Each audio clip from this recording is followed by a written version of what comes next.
Well, as California prepares for the sale of recreational marijuana, a growing number of women are getting into the multi-billion-dollar industry. KOREATOWN's Peter Daut introduces us to some of the queens of cannabis who are now more determined than ever to shatter the glass ceiling. In the greenhouse outside her home near Fraser Park, Mina Carrillo is preparing for her next crop of cannabis. Soon she'll have about 600 marijuana plants, which she'll use to create gourmet edibles. Her business, Barron's Confections, sells a variety of organic treats, from s'mores to cookies to marshmallows. But if you think Carrillo, a mother and former software engineer, has long been a fan of marijuana, you're wrong. I was totally opposed to cannabis. I always thought of it as a drug.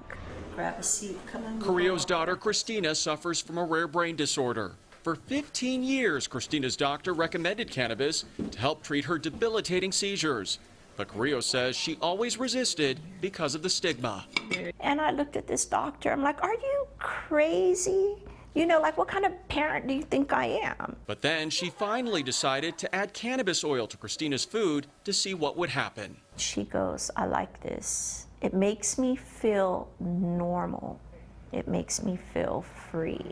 I felt guilty because I'd made her suffer for all those years. Carrillo says she wanted to make up for lost time. So she quit her job and enrolled in cooking school to create clean green certified edibles infused with cannabis to help Christina and others like her with severe illness. Now, this is not about us. This is not about making money.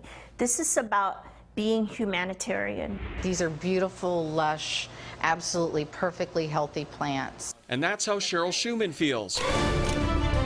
She founded the Beverly Hills Cannabis Club after battling cancer and credits marijuana with saving her life.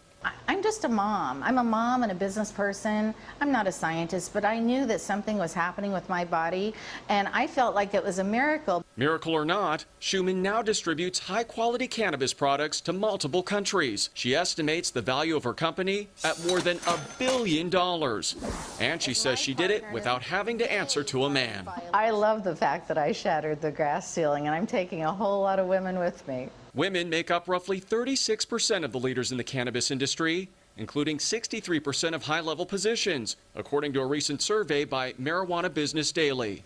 Compare that to the rest of the business world, where women have only managed to secure roughly 5% of the CEO jobs and only 25% of leadership roles.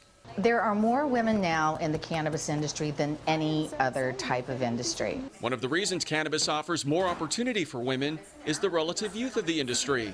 And since recreational pot will soon be legally sold in California, the door is wide open.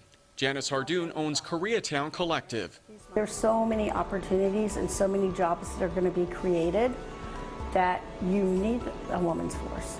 And to help that force succeed, Shuman created a mentoring program for more than 200 young women, including Jackie Sponseller, who plans to create her own line of edible products. It's great to see everyone blossom and bloom into what they're supposed to be.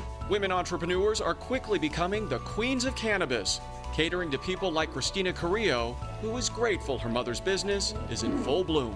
She has helped my world so much. Peter Daut, KCAL 9 News.